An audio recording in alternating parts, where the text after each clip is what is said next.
In this video, we present a simplified summary of C.H. Rosenthal's article, Treasure Everyone Knows, published in the winter 1966 issue of the magazine Long John Latham's True Treasure.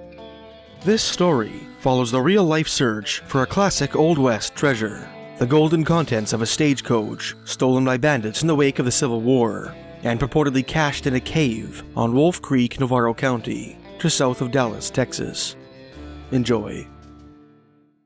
It's the kind of tale every youngster hears when he's itching for cowboys and Indians, Red Rover and Jesse James, the kind that sticks with you. Kate Sims and Joe White knew this firsthand.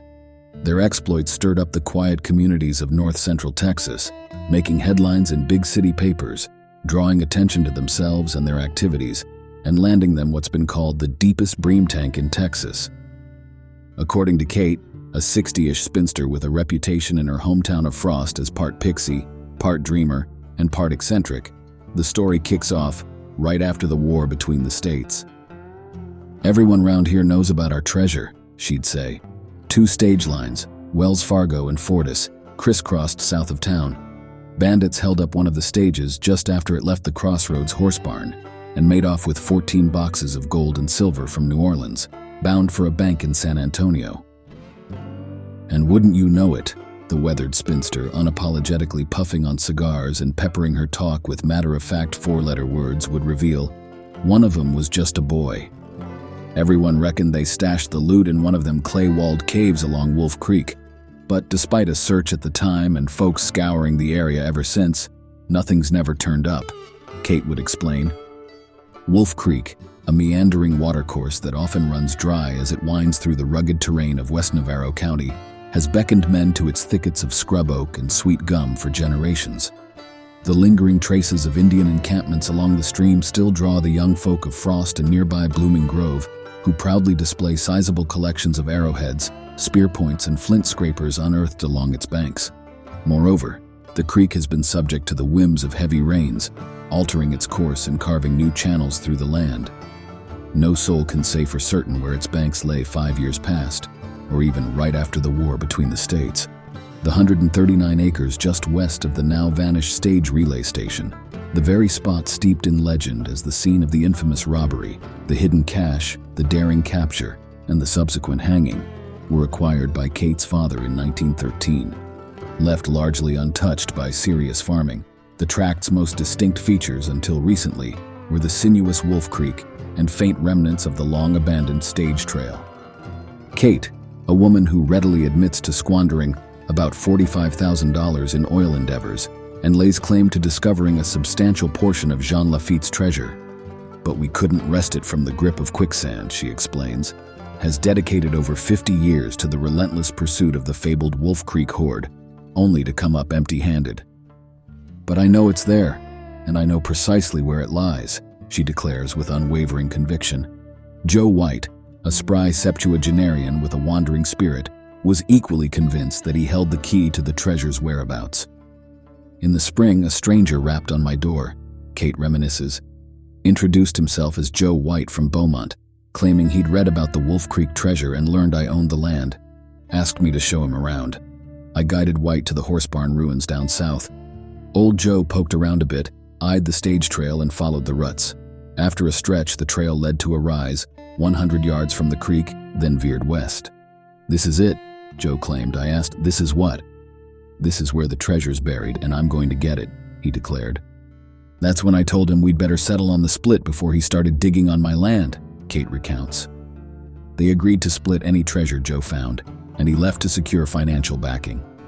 In a few weeks, White returned with nearly $10,000.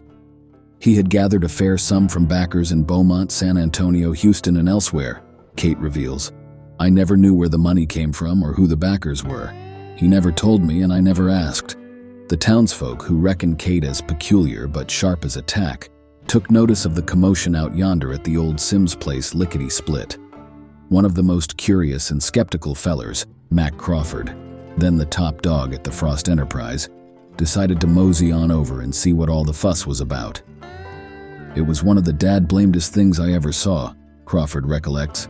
"I chewed the fat with him a spell, and then White and I moseyed on over to the spot. He handed me this contraption.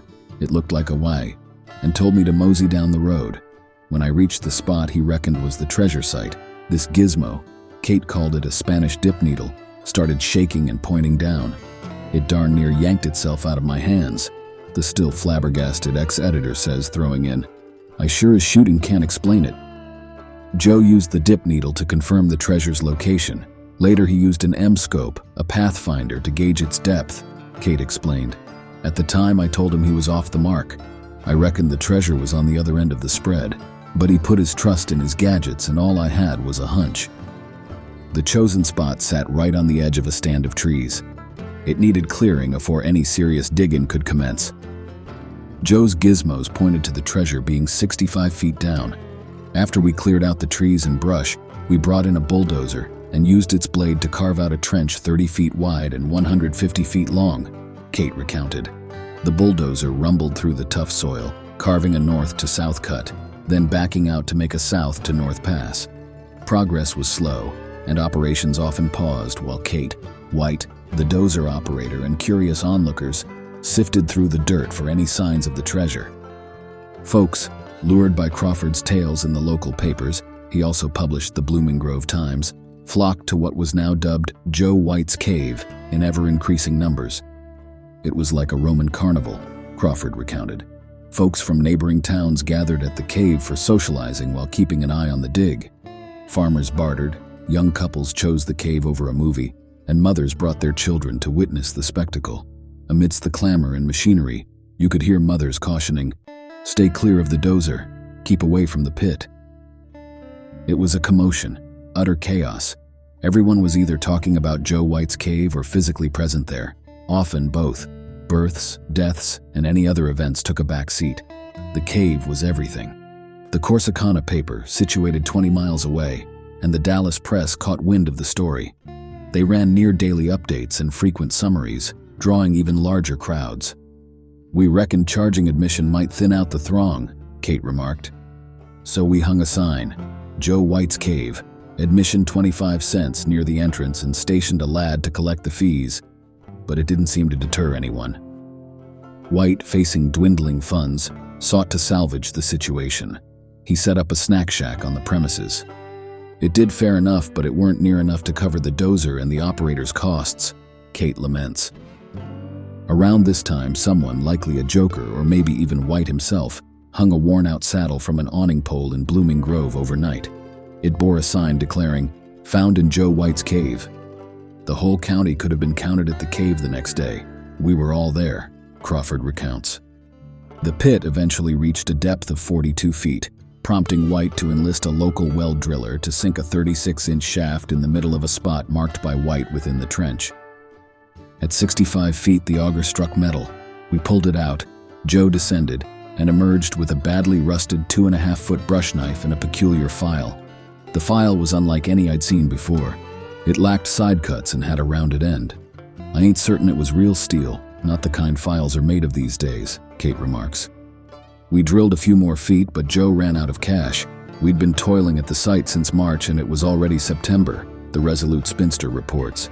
The duo halted operations. White headed back to Beaumont, purportedly for another fundraising effort, and never returned to the cave.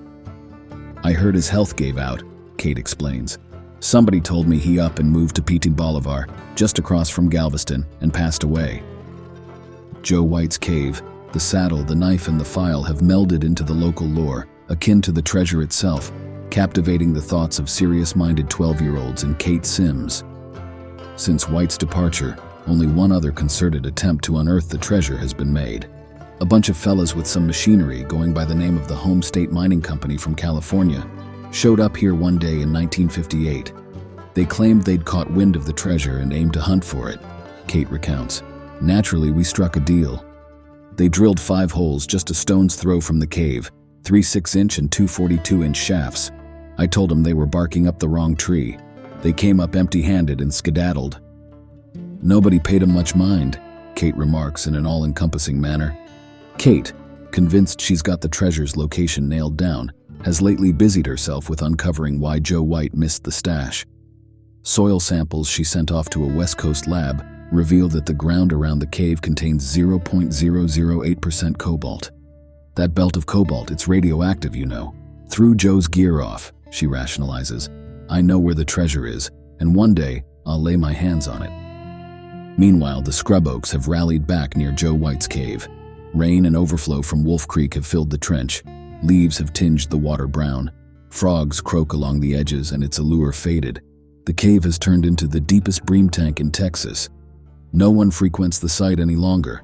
No one except youngsters who successfully hunt for Indian artifacts, and Kate Sims. Thanks for watching. If you enjoyed this video and would like to help support this channel, please visit the website truetalesofburiedtreasure.com, where you can find vintage magazines for sale and browse individual treasure stories by region. You can find this website by clicking the link in the description. Until next time, happy treasure hunting.